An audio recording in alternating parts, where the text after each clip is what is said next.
Good afternoon. Thanks so much for coming today to learn about the English department. We have lots of interesting things for you today. First, we have a little chat with some of my colleagues and some of our students here in the department to find out a little bit about the kinds of things we do in the department. And then we have a demonstration, actually. We have a drama performance. Some of our students are going to be performing their Shakespeare scene. This is the scene that they've been preparing to take to the All China Shakespeare Festival. So hopefully, if they get into the finals, they'll be going to Beijing to perform this scene, and maybe they'll win the first prize. I hope so. So before I start out, I think I should congratulate you all for coming this afternoon, because I guess, since you came this afternoon, it means that you're thinking about being an English major. And if you're thinking about being an English major, then that must mean that you're a very smart person. You at least are a kind of person who recognizes that being an English major is one road to success, a road that many other famous people have taken. For example, this guy. Now, you may not know who this guy is, but you probably know what he's holding. What is he holding? You know what that is? Oscar. How many is he holding? 3 Oscars, yes? So he's obviously very successful. Does anyone know who this is? Anyone know who this is? This is the director of Titanic and Avatar, yes? He was an English major. Yes. How about this guy? Now, I don't mean the guy on the right or the one on the left. I mean the one in the middle. Yes? Do you know who this guy is? Anyone know? This guy is the Chief Executive Officer, the CEO of Disney, Michael Eisner. He was an English major. How about this guy? Do you know who this guy is? This guy's also holding 2 statues. He only has 2, not 1. Right? This is Steven Spielberg, right? Director of Jurassic Park and many other movies, also an English major. This one is going to surprise you. Do you know who this one is? Do you know what her job is? She's an astronaut, yes? She's an astronaut, and she was an English major. Her name is Sally Ride, and she was the first woman to enter space, and she was an English major. This is a panda. He was not an English major. However, the director of the World Wildlife Fund was an English major. Stephen King, famous writer, not surprising that he was an English major. This might surprise you, though. Do you know who this is? This is Jolene. Yeah, Jolene was an English major. Yes, so if you aspire to be like Jolene, being an English major is a good idea. Or what about this guy? This is a kind of old guy. Maybe you don't know who he is, but he's quite a famous guy. In fact, he was the president of Beida, Peking University. His name is Hu Shi, and he was an English major. What about this guy?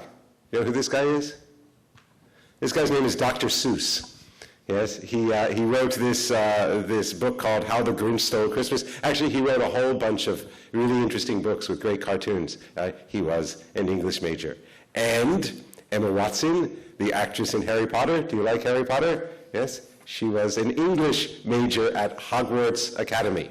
Yes, you can actually major in English there as well. And finally, the former president of MTV, Herb Channel, was also an English major. So this goes to show you that if you're an English major, you can actually do all sorts of different things. You can go into business, you can be an actor, you can be a singer, you can be a university president, you can write books. In fact,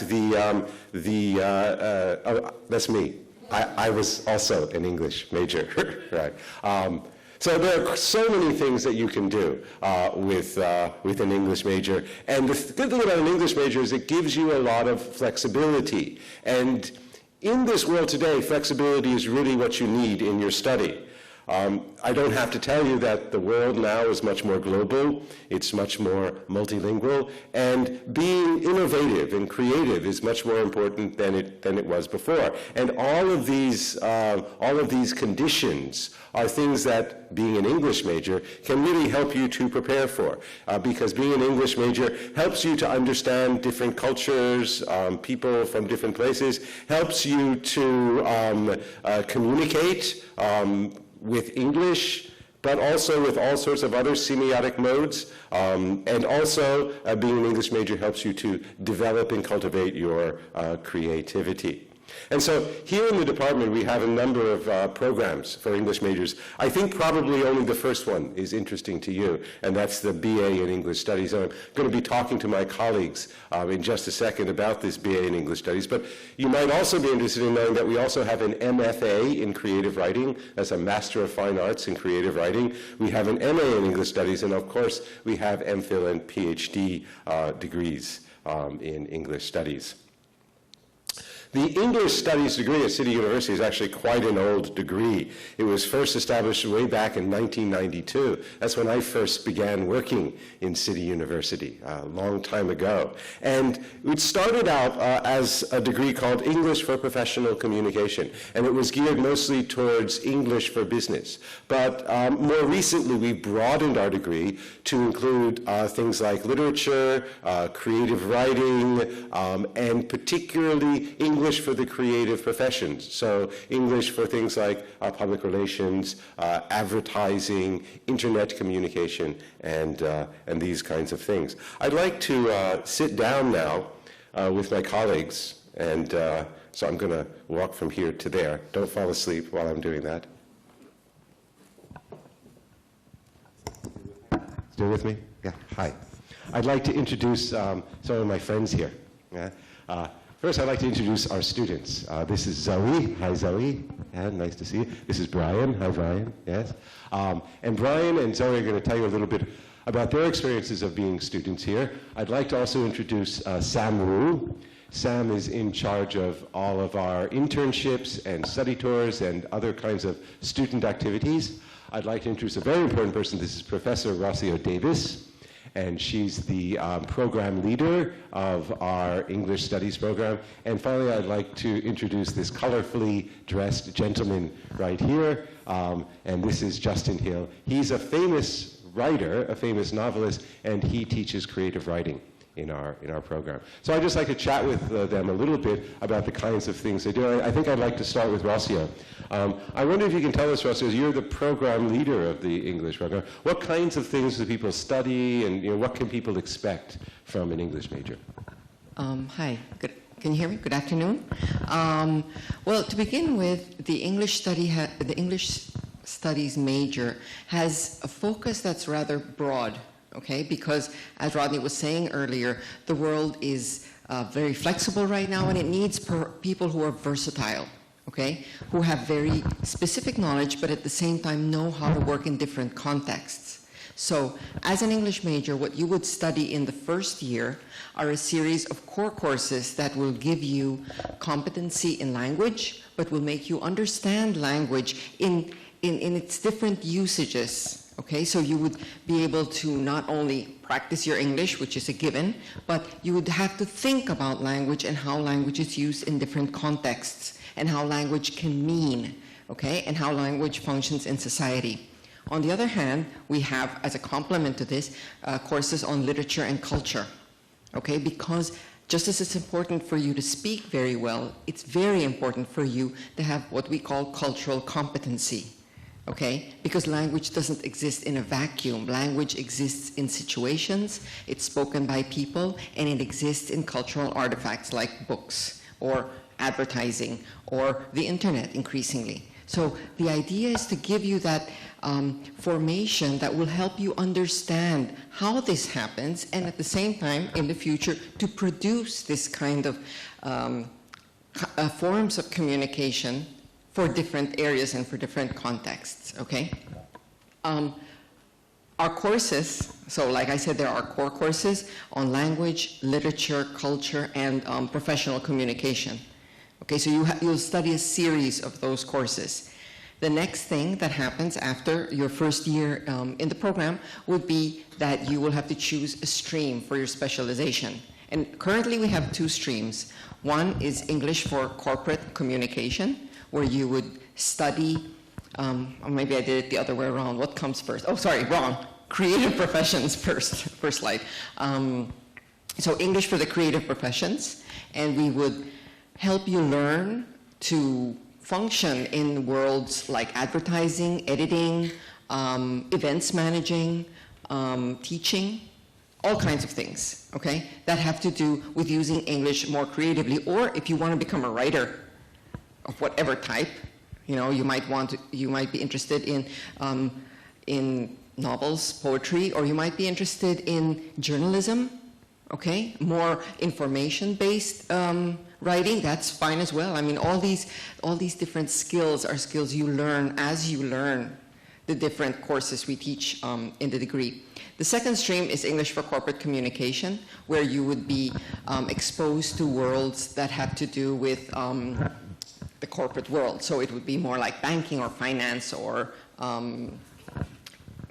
also advertising, marketing. The important thing to know is that even though we do have two separate streams, they're not absolutely separate. You know, and if you take the corporate profession streams, does that mean you can never work in advertising? No. I mean, it's a way to explore what your first interests are. And as time passes, as you continue being university students, you acquire more interests and more skills. So, you know, it works across the... So one stream is for people who are interested in being creative, and the other stream is for people who are interested in making money. But people who are creative can also make money. Yes. And people who make money can also be very creative. Yes. Thank you, Rathia. That Okay, was very you're welcome. interesting. Yeah. I'm going to now talk a little bit to Justin, because Justin teaches a lot of creative writing courses. So tell us, what's that like, teaching creative writing to students in our university? You like it? Yeah, I think creative writing is a really interesting program because basically your stories come from you and your life and your imagination, and so you're talking about things that are interesting to you immediately because they're the kind of ideas you have for stories or poems or scripts.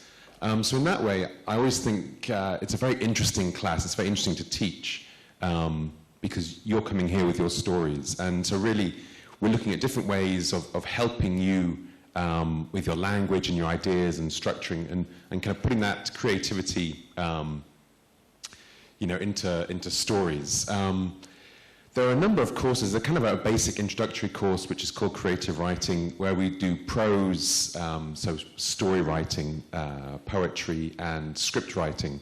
And then there's kind of follow-on courses in creative non-fiction, which basically means kind of stories that are kind of true or have basis in truth. Fiction writing, which we're doing at the moment, poetry, writing for young adults. There's a whole kind of range of subjects, and all proving very popular. We have a great collection of people teaching the subjects. I think because there's so much good writing going on, we've now started publishing a termly collection, anthology of the best writing, and this is the second one, which has come out today, in fact. Going to be launching tonight. And so that's something to aim for. And then on top of that, the kind of creative writing that happens at undergraduate level also is in some way kind of wedded to the MFA in creative writing and the things that happen with the faculty. And the faculty is very well connected through Hong Kong with literary magazines, literary festivals, the literary prizes. And so there are a number of events each semester of writers, visiting writers coming here. We have a Pulitzer Prize winning series, poets, authors, creative non-fiction writers, all coming to City U. And you can come along and see those. Last semester, we had Colin Tabine, who was, anyone saw him, a fabulous speaker, very funny, very interesting. Yeah. Great, thank you. Thank you so much, Justin. It sounds really fun. It sounds really interesting. But I know that our students don't spend all their time in the class, and they don't spend all their time sitting in their dorm room writing. In fact, I noticed that our students are not here sometimes. So where are they going? Where are our students hanging out? Sam, maybe you can tell us a little bit about where the students are going. Sure. So, so Rocio and Justin are, help you with knowledge in the classroom. What I try to do is to give you experiences outside of the classroom so that you're not just a nerd, okay? You go and explore different things, okay? Nourish your mind and your soul. What we do is send you overseas. We have actually basically, our department has an aim that every single one of our students who come into our department will have at least one overseas learning experience, okay? You will definitely have at least one. And if you do not have, I will force you to go, okay? What we do have are internships. So this slide would be our internships. So as you can see, can everyone tell me what picture is that on the top left corner? What logos do you see? Sony. That's correct. So where do you think they went? Sony, okay. So they did go to Sony Pictures Entertainment for their internship. In the middle of that picture is Spider-Man, which is owned by Sony. So you can see some of our interns taking photos with Sony. Do you see the picture on the top right corner? What kind of internship do you think that is? Radio, that's right. That's a radio station in Singapore. And then at the bottom right, you will see CNBC, which is a news TV station. So basically, we sent students overseas to Singapore for an internship. We also sent students to Vermont in the States. Right? It's 10 weeks long. This happens in summer. And we're always trying to explore more opportunities. Okay? So if you tell me, Samuel, I would like to go to Paris for an internship, okay, we'll see what happens. Okay, so, it's something in English, obviously. So we try to give many, opportunities to as many students as possible in the fields of marketing, public relations, TV, media, events. Okay, so that's our radio intern, that's Vermont.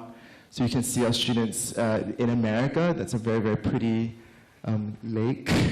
Okay, so basically, we try to provide you with as many different types of internships as possible. So it's not just one type, but a lot of different types, and you can actually find out. Sam, how many of our students go for internships? Internships are basically a compulsory component. Every single student? Every single student has to complete an internship.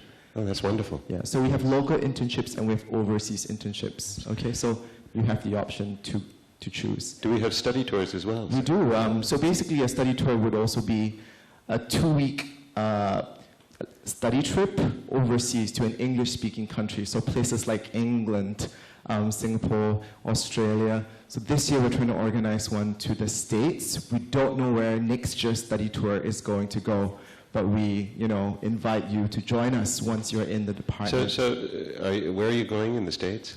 We're going to go to New York. New York. You know New York? New York City. New York. Okay, so we're going to go there.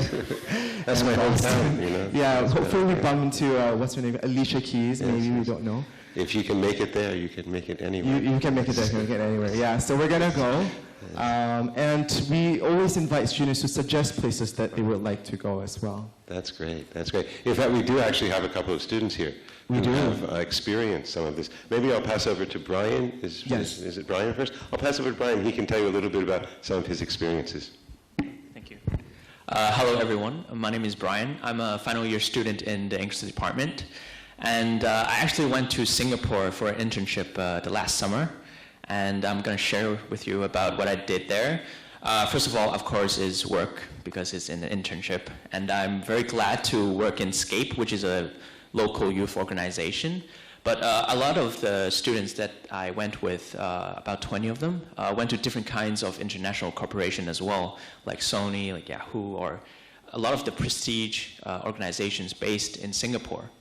And one thing I brought back from the internship is actually the kind of adapting to the environment in Singapore, because we're not only there for 2 weeks or 1 week, we're there for 10 weeks. That's almost, a very long time.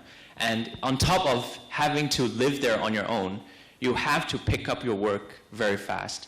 So your supervisors or your boss would actually want you to participate in the day-to-day operation of your work. So you're not there to make coffee, to make photocopies, but you're actually working day-to-day with the full-time staff. And I think I want to highlight to you some of the unexpected experience is that when I come back to Hong Kong, I'm in a final year, I have to think about my career, and I'm going for job interviews. The one thing, I went for a couple of job interviews, but the one thing in common is that they all asked about my Singapore internship. So that you know how important overseas internship is to employers nowadays. And I'm really glad to share with them my experience over there. And I've made a lot of good friends, both Singaporeans, Hong Kong, Malaysians, Indonesians, during my Singapore internship. So it's not only about working, not only about playing, but also getting connections and getting friends all over the world. And for all those students who went to Singapore, I think we're part expert in Singapore entertainment now. So if you're planning to go there, feel free to, get in touch with us. And if you have any questions to ask me, maybe you can ask me afterwards, or any students in the department who went on internship can tell you in detail. Thank you. That's great. Thank you, Brian. It sounds like you had a really good time in Singapore. Yes. And do they speak good English in Singapore? I hear they have a kind of funny English in Singapore. Huh? Okay. As you might all know, Singapore accent is not something that we're accustomed to in Hong Kong. But once they know that we're from Hong Kong, they usually slow down and speak some more American or British accented English. But of course, when you're dealing in daily business meetings, they won't care who are you. They'll just speak in their own speed. So that's the part also something you have to get used to, and it was a great experience. So it's important to remember that there are lots of different kinds of English all around the world, and you need to be able to understand all kinds of different accents. That's great. Yeah. Thank you, Brian. I'd like to pass over to Zoe now. This is Zoe. Zoe, did you also do an internship? I've applied for it, but I'm a year 2 student, so I didn't know. I don't know whether I get the application or not. Oh, I'm sure you will. Tell me, what did you do in the department? I went to the cultural immersion in Oxford. Oh, you went to Oxford? Yeah, Oxford University. Tell me about that. For 2 weeks. 2 weeks, wow. So high class. How was it? It was terrific. I mean, it's a very amazing experience. Basically, during those 2 weeks in the immersion program, we were attended by Harvard College because the Oxford University is actually made up of 38 colleges, and Harvard College over there is one of them. And basically, we had classes in Harvard College. It was really fun. We learned about how they learn in Oxford because the way students learn in Oxford is very different from the way we learn here in Hong Kong. And it's very interesting to know that they can actually sit face to face with their professors as equal to discuss their ideas, which I've never experienced in Hong Kong. And we also learned about British literature because many poets, composers, writers are actually graduates of Oxford. And we learned about film and filmmaking, which was pretty fun because we really get to make our own films and videos and then watch the products afterwards. We also learned about British culture and Oxford culture and get to know more about the country. And apart from having classes in the classroom, we also have tours. We also have tours, and we visit other colleges. As I've mentioned, Oxford is made up of many colleges, and we went to the big ones like the Christchurch College and the Magdalen College. Basically, it's very stunning because the architecture and the campus is just gorgeous. Can I have the slide? Few slides back. No, few slides back. Here, college visit. Yeah, you can see the campus is really pretty, and they have really pretty chapels and dining halls. That dining hall over there is actually the set in the Harry Potter movies. So if you happen to be a Harry Potter fan like me, you would not want to miss out. And we also get to visit the Student Union in Oxford University. That library over there is actually the library inside the Student Union, which is really stunning. And also, after class, we had free time, and basically we mingled with students in Oxford, and we had a lot of fun. Basically, they took us everywhere. They took us to the riverside, they took us to the parks, they even took us to bars and ice cream shops. It's like crazy. And we had parties in the common room in our accommodation. We had karaoke nights and quiz night. It's basically an opportunity for us to exchange culture and build friendship and get to know more about each other. So at the end of the 2 weeks, we had gala dinner. Basically, it's an event for us to celebrate our achievements during those couple of weeks. And we dressed up really nicely, as you can see, and we had a very decent dinner in the dining hall. And we get to receive our certificate for the immersion program. And basically, we just toast for the friendship we built and the knowledge we learned during those 2 weeks. Apart from the academic side, we also get the entire weekend free. So basically, we could go anywhere we like. Me and my friends just went to London, and it's my first time going to the UK, so I guess you can imagine how excited I was. Basically, we just did what typical tourists do. I mean, we went to the Big Ben, the London Bridge, and the Buckingham Palace. It's a shame that we missed the change of the guards, so I don't have photos for that, I'm sorry. And we went to the Opera House to see the opera, and we also went to the King's Cross station to have a glimpse of what the 9 3/4 is like, which is a bit disappointing.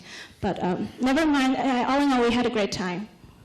That sounds great, Zoe. Sounds like you had a wonderful time. Did you meet many Oxford students? Did you meet some students at Oxford as well? Yeah, there are 2 Oxford students who has been with us all the couple of weeks. So, that's great. And we meet other students too. I mean, we had drinks together, we dined together. Wow, so you meet some Oxford boys.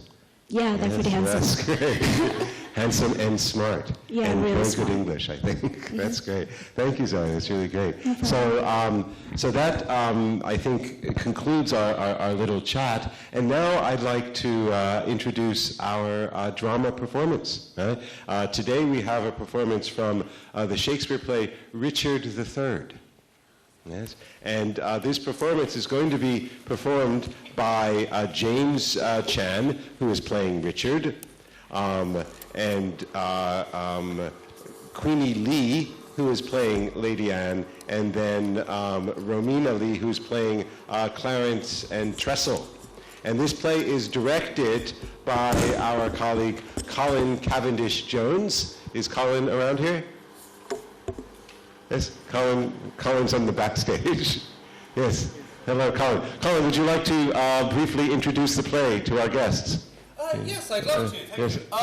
yes. I don't think I need a microphone, really. Can you all hear me? Yes. I'm not going to use that. I'm told I have a carrying voice, particularly by people who are teaching in classrooms next to mine.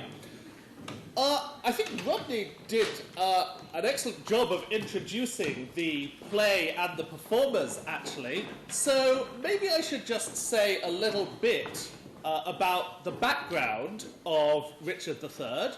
Shakespeare's first major work, his first masterpiece, I think, probably written about 420 years ago in 1593, and set 110 years before that.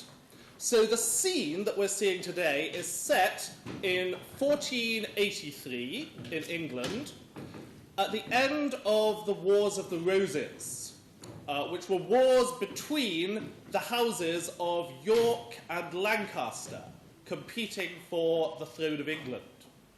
So King Henry VI, the last king from the House of Lancaster, has just died.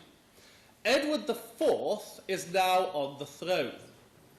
And Edward has 2 brothers, George, the Duke of Clarence, and Richard, Duke of Gloucester. We're going to meet both of them in this scene.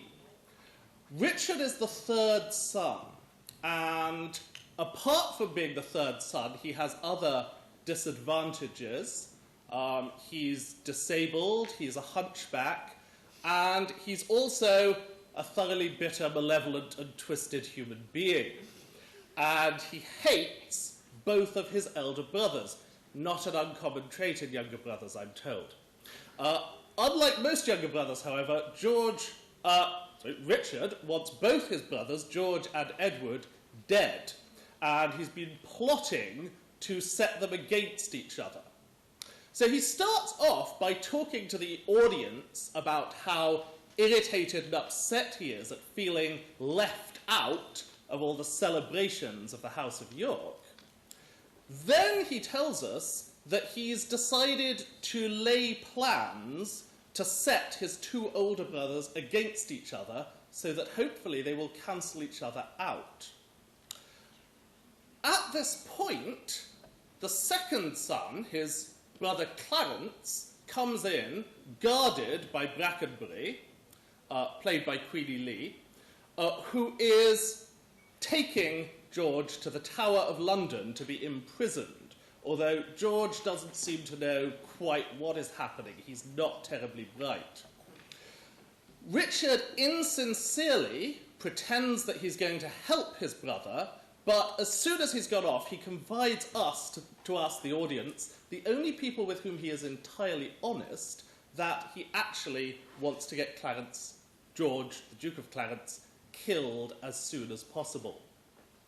Then there is a short break between scenes. It should be about a minute. So when the lights all go down and nothing happens for about 45 seconds, a minute, don't worry, that's just part of the play. It's not a sudden catastrophe. Then, the second scene, Richard decides that in order to strengthen his claim to the throne of England, he should marry King Henry's daughter-in-law. Whoa, okay, that was slightly unexpected, but no. You can still see me, although I can't see you. The slight problem with this is that he killed both King Henry and King Henry's son, who was the husband of the woman that he wants to marry. So he thinks, well, this is a real challenge. If I can get this woman to marry me when I killed both her husband and her father-in-law, her husband's father, then that will really be a challenge worth accepting. One other slight problem, he decides to do it, just to make it more challenging, at King Henry VI's funeral. So the urn with Henry VI's ashes is borne in, and Richard decides, never mind, I'm going to ask this woman to be my girl, even in the presence of the dead king. And how does he work out?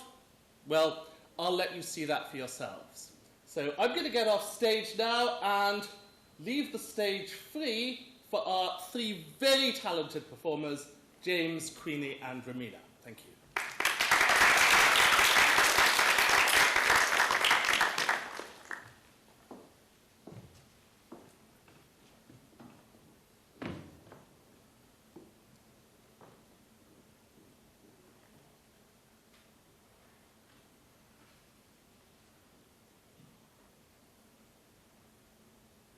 Now is the winter of our discontent, glorious summer by the son of York, and all the clouds that lowered upon our house in the deep bosom of the ocean buried. Now our brows bound with victorious wreaths, our bruised arms hung up for monuments, our stern alarums changed to merry meetings. Dreadful marches made to delightful measures, and grim visaged at war have smoothed to wrinkled at fronts. And now, instead of mounting barbed steeds to fright the souls of fearful adversaries, he capers nimbly in a lady's chamber to the lascivious pleasing of a lute. But I that am not shaped for sportive tricks, I that am curtailed of this fair proportion, cheated of feature by dissembling nature, deformed, unfinished, sent before my time into this breathing world scarce half made up, and they're so lamely and unfashionable that dogs bark at me as I hold by them. Why, I in this weak piping time of peace have no delight to pass away the time, unless to spy my shadow in the sun, and descant on mine own deformity. And therefore, since I cannot prove a lover, I am determined to prove a villain, and hate the idle pleasures of these days.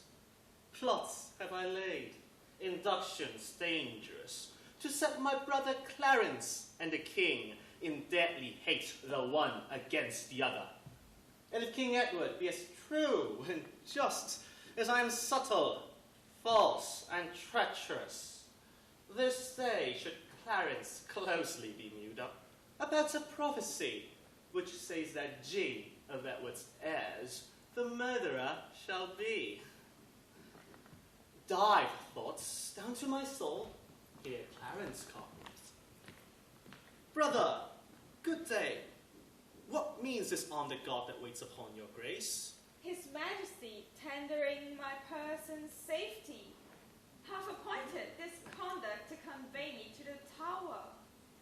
Upon what cause? Because my name is George. Alack, my lord, that fault is none of yours. He should for that commit your godfather's. But what's the matter, Clarence? May I know? Yea, Richard, when I know, for I protest as yet I do not. But as I can learn, he hearkens after prophecies and dreams, and says a wizard told him that by G, his issue, his inheritance should be. And for my name of George begins with G, it follows in his thoughts that I am he. Why, first, it is when men are ruled by women. Tis not the king that sends you to the tower. My Lady Grey, his wife, Clarence, 'tis she that tempers him to this extremity. We are not safe, Clarence. We are not safe. I beseech your graces both to pardon me. His Majesty hath strictly given in charge that no man shall have private conference, of what degree soever, with your brother. We know thy charge, Brackenbury, and will obey. We are the Queen's objects and must obey. Brother, farewell. I will unto the king, and whatsoever you employ me to. Were it to call King Edward's widowed sister, I will perform it to enfranchise you. Meantime, have patience. I must perforce. Farewell.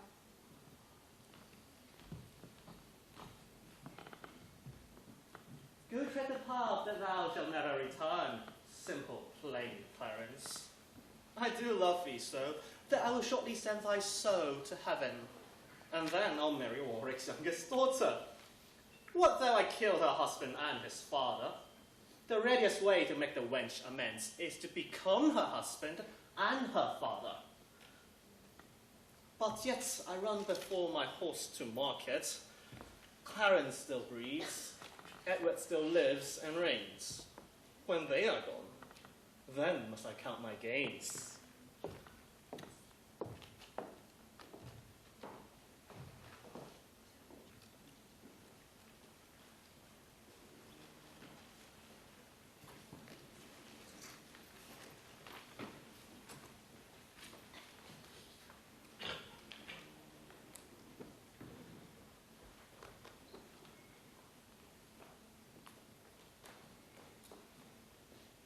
Sit down, your honorable lord.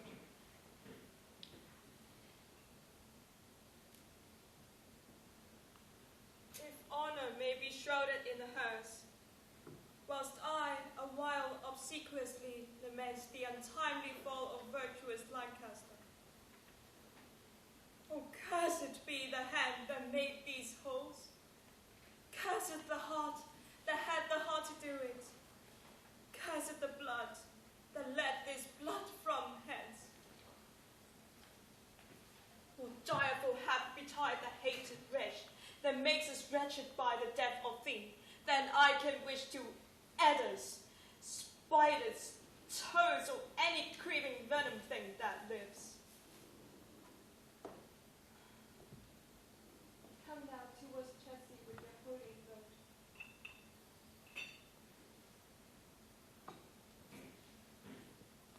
Stay.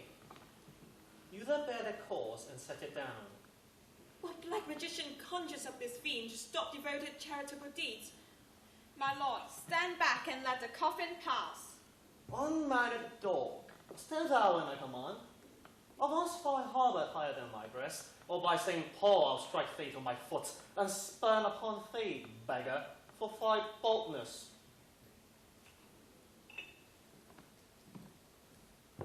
What? Do you tremble? Are you all afraid? Alas, I blame you not, for you are mortal, and the mortal eyes cannot endure the devil. Avaunt, thou dreadful minister of hell! Sweet saint, for charity, Be not so cursed.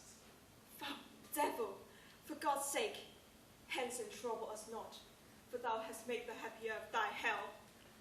Lady, you know no rules of charity, which renders good for bad, blessings for curses.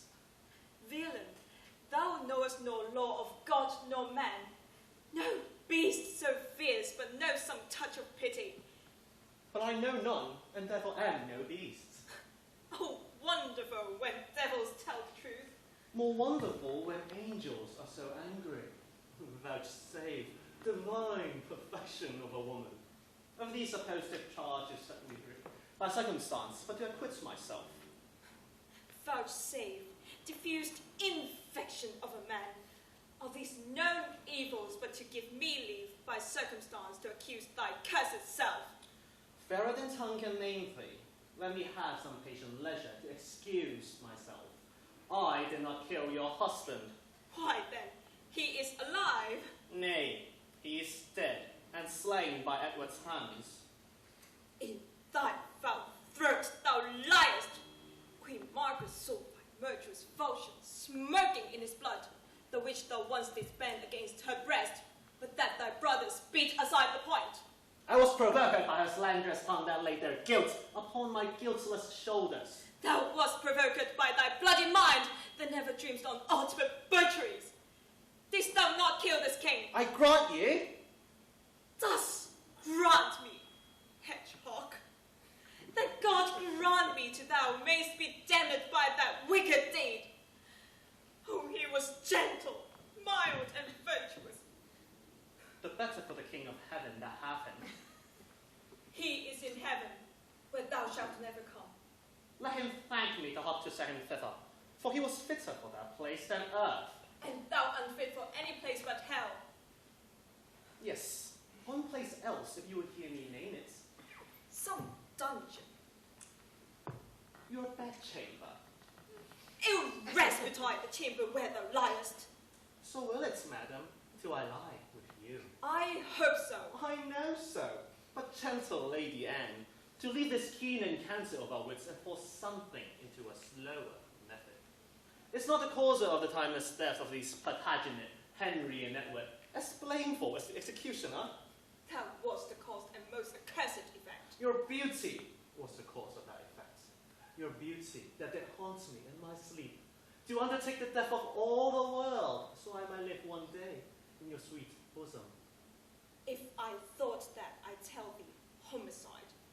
These nails should rend that beauty from my cheeks. These eyes should not endure that beauty's wreck. You should not blemish it if I stood by. As all the world is cheered by the sun, so I by that. It is my day, my life. Black night o'ershade thy day, and dead thy life. Curse not thyself, fair creature. Thou art both. I would I were to be revenge on thee. It is a quarrel, most unnatural. To be revenge on him that loveth thee. He that berat thee, lady, or thy husband, did it to help thee to a better husband. His better doth not breathe upon the earth. He lives that loves thee better than he could. Name him. Plantagenet, Why, that was he. the self-same name, but one of better nature. Where is he? Here.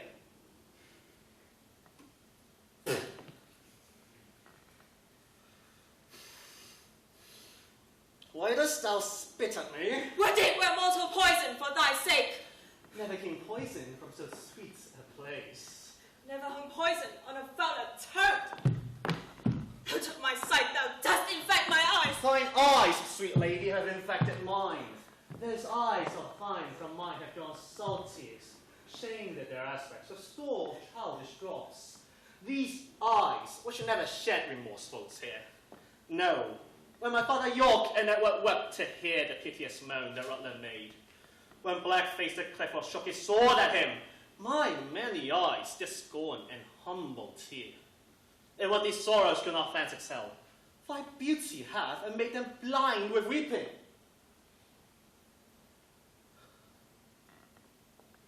Teach not thy lips such scorn, for it was made for kissing, lady, not for such content.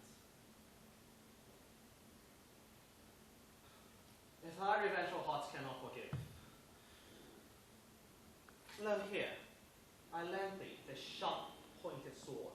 Wish thou please to hide it in this true breast, and let the soul forth that adoreth thee. I lay it naked to the deadly stroke, and humbly beg the death upon my knee. Nay, do not pause, for I did kill King Henry, but 'twas thy beauty that provoked me. Nay, now dispatch, 'twas I that stabbed young Edward, but 'twas thy heavenly face that set me on.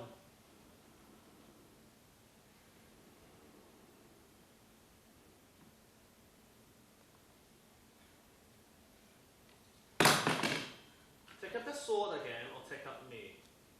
Arise, dissembler. Though I wish thy death, I will not be thy executioner. Then bid me kill myself, and I will do it. I have already. That was in thy rage.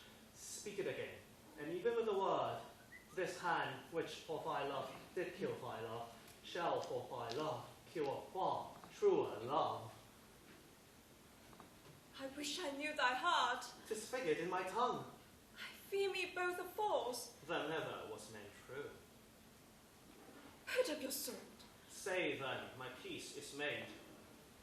That shalt thou know hereafter. Or shall I live in hope? All men, I hope, live so. Bid me farewell. It's more than you deserve. But since you teach me how to flatter you, imagine I have said farewell already.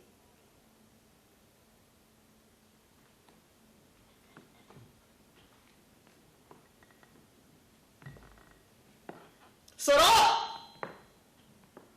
Take up the course? To Stratsy, noble lord. No, to Whitefriars, that attend my coming.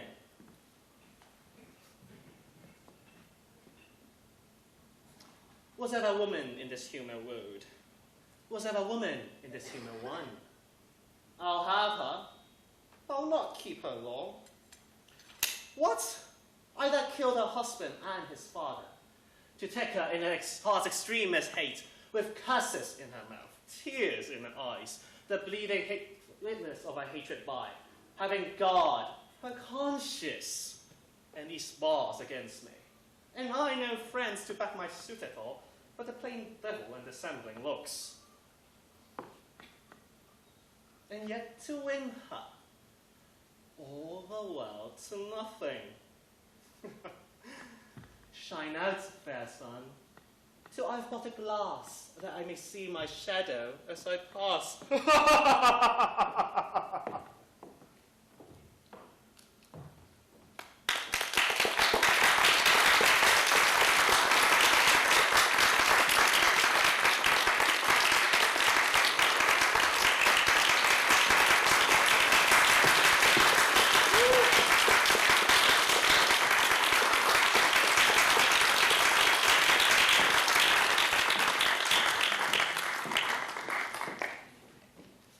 That was quite interesting, quite exciting. I'd like to congratulate James and Queenie and Rowena, and also to ask for a round of applause for our director, Colin.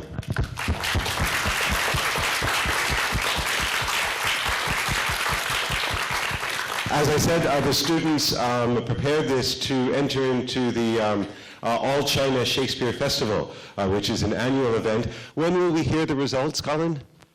We should have had them already, but Chinese, you are a bit behind schedule. Uh-huh. Hoping tomorrow, or if not... Wow. So tomorrow, Monday, we'll know if they won the festival. So I wish them luck. Actually, don't wish them luck, because it's bad luck to wish actors luck. You have to wish them break a leg. Yeah, break a leg. So this concludes our performance and our discussion. Now we have some time for some questions. So I wonder if any of you have some questions to ask me or any of the people here in the department.